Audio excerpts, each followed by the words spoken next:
Hello दोस्तों, अस्सलाम वालेकुम। तो कैसे हैं आप सब लोग? उम्मीद करती हूँ आप सब लोग खैरियत से होंगे। जहाँ रहें खुश रहें, आबाद रहें, आमीन सुम्मा काफ़ी दिनों बाद वीडियो अपलोड कर रही हूँ, जिसकी वजह आप सबको पता है। इससे पहले वाली वीडियो में मैंने आप सबसे दरख्वास्त की थी कि मेरे भाई के लिए दुआ कीजिएगा कि उसका ऑपरेशन है वो कामयाब हो जाए और वो जल्द से सेहतयाब होकर अपने बच्चों के पास आ जाएं। मैं बच्चों का बार बार जिक्र किस लिए कर रही हूँ? मैं इसलिए कर रही हूँ कि इससे पहले हमारे जो भाई हैं, यानी कि मेरे जो जेठ हैं, वो फ़ौज में थे और फ़ौज से हाल ही में जो है वो रिटायर होकर आए थे और अभी कुछ ही टाइम गुजरा था तो उनकी तबीयत अचानक 14 अगस्त वाले दिन जो है वो ख़राब हो गई।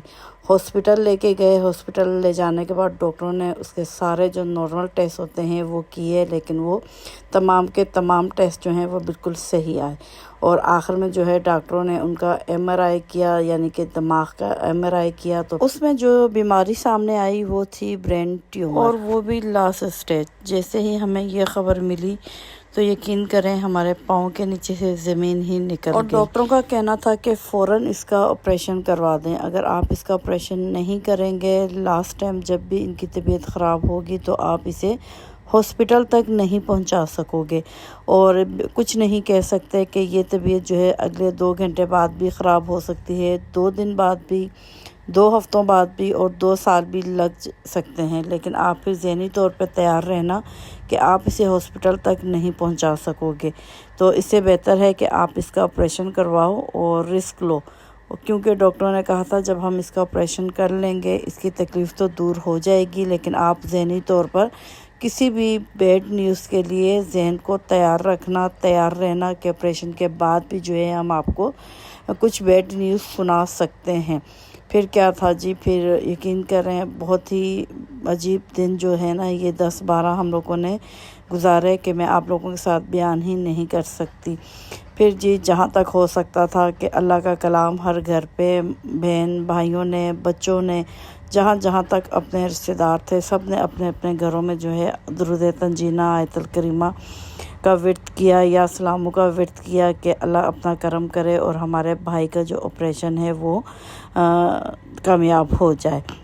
तो वो कहते हैं ना, दुआओं में बड़ा असर होता है और दुरूद तंजीना एक ऐसा विर्द है, इसका तासुर, जो इसके असरात जो है ना, वो बहुत जल्दी, यानी कि दुआ कबूल हो जाती है, बहुत जल्दी जो है इसके नताइज सामने आ जाते हैं। तो इस तरह जो है अल्लाह के करम से ऑपरेशन जो है वो भाई का कामयाब हो गया और भाई जो हैं अभी अपने घर पे आ चुके हैं, खैर खैर से अपने बच्चों के पास आ चुके हैं। तो अब बस एक रिपोर्ट आनी है, क्योंकि जो ऑपरेशन किया है, जो उनके दिमाग में से निकाला गया है मवाद, उनका टेस्ट होना है।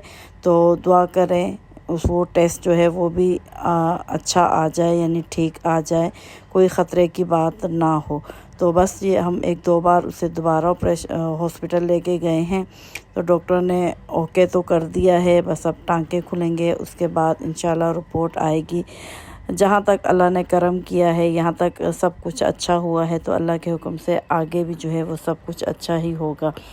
तो जी बहुत परेशानी थी, जिसकी वजह से मैं व्लॉग या कोई भी अपडेट आपके साथ शेयर नहीं कर सकी।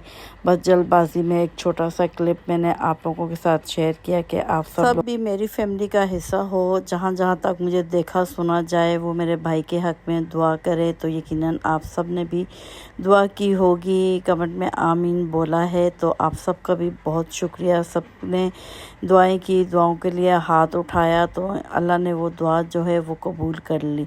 तो यहाँ पर जो है व्लॉग मैंने सुबह से स्टार्ट किया था। तो नाश्ता बनाया था, सिंपल सा अंडा बनाया था, साथ ब्रेड जो है बेटी को देकर मैंने स्कूल भेज दिया था। उसके बाद जी मैं यहाँ पर बना रही हूँ माश की दाल, जो कि होटल स्टाइल में बनाऊँगी, बहुत ही मज़ेदार होती है, हमारे घर में बहुत पसंद की जाती है। तो यहाँ पर मैंने आधा घंटा पहले माश की दाल को भिगो कर रख दिया था, उसके बाद उसे बॉयल किया था। बॉयल करने से ये होता है माश की दाल में जो एक स्मेल सी आती है वो नहीं आती। इसका जितना भी पानी होगा बॉयल किया हुआ उसे हम निकाल देंगे और दाल को जो है वो छन्ने में रख कर ऊपर से सादा पानी डालेंगे, ताकि मज़ीद जो स्मेल है वो भी निकल जाए।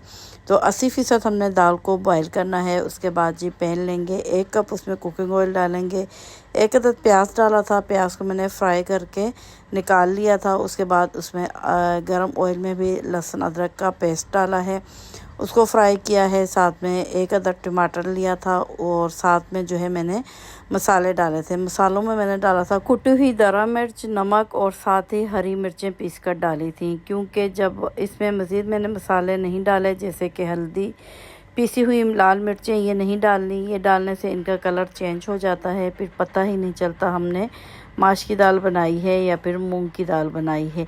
तो जब आप ये कुटी हुई मिर्चें, पीसी हुई मिर्चें डालोगे हरी, तो इंशाल्लाह जो है दाल वाइट ही रहेगी। देखने में भी पता चल जाएगा ये कितने मज़े की है और खाने में तो ये लजीज बनती ही है। तो जैसे ही मसाला तैयार होगा थोड़ा थोड़ा पानी डालकर मसाले की बुनाई करेंगे। उसके बाद जो बॉयल की हुई दाल है उसे शामिल कर दूंगी और उस वक्त तक उसकी बुनाई करूंगी जब तक कि इसका ऑयल सेपरेट नहीं हो जाता। यकीन करें इतनी मज़ेदार ये दाल बनती है। जब आप एक बार इसे बनाएंगे तो आप जब होटलों की दाल जो है हर कोई शौक़ से खाता है, मर्द हजरात ख़ासकर जब भी होटल जाते हैं माश की दाल जो है वो लाजमी मंगवाते हैं। लेकिन हमारे घर वाले जो हैं ये दाल घर पर ही पकवाते हैं क्योंकि बहुत ही मज़े की बनती है। आप भी अगर इस दाल को स्टेप बाय स्टेप मेरे तरीके से बनाओगे तो इंशाल्लाह बहुत मज़े की बनेगी और आप कभी भी फिर बाहर से जो है वो माश की दाल नहीं मंगवाएंगे। तो लास्ट में मैंने इसमें कटी हुई मिर्चें और धनिया डाल दिया था। इसके बाद इसको मिक्स करेंगे और मैं आपको यहाँ पर फाइनल इसकी लुक भी दिखा दूँगी अलहदा से प्लेट पे निकाल के, ताकि आप लोगों को भी पता चले कि ये कितने मज़ेदार बनकर तैयार होती है। बहुत ही आसान सी रेसिपी थी। अगर कुछ भी समझ ना आए तो यकीन करें झटपट बनकर ये माश की दाल जो है वो तैयार हो जाती है और बहुत ही लजीज और मज़ेदार बनती है। तो चलें जी, मैं अभी आपको इसका फ़ाइनल लुक दिखा देती हूँ। तो ये रहा आज की रेसिपी का फ़ाइनल लुक। आई होप आप लोगों को पसंद आएगी और बहुत इजी सी रेसिपी आप लोगों को लगेगी। आपने एक दफ़ा लाजमी इसको ट्राई करना है। तो आखिर में मैंने इसके ऊपर हरी मिर्चें, हरा धनिया और साथ ही जो हमने प्याज फ्राई किया हुआ निकाला था उसे डाल देंगे, अदरक डाल देंगे लंबाई में कटी हुई। तो ये इसकी फ़ाइनल लुक है। बिल्कुल ढाबा स्टाइल जो है ये दाल बनकर रेडी हुई थी। तो ये था जी मेरे आज का व्लॉग। आई होप आप लोगों को पसंद आया होगा। तो अब मैं चाहूँगी आपसे इजाज़त। दुआओं में याद रखिएगा, अपना ख्याल रखिएगा। फिर मिलती हूँ एक नए व्लॉग के साथ। ओके बाय, अल्लाह हाफिज़।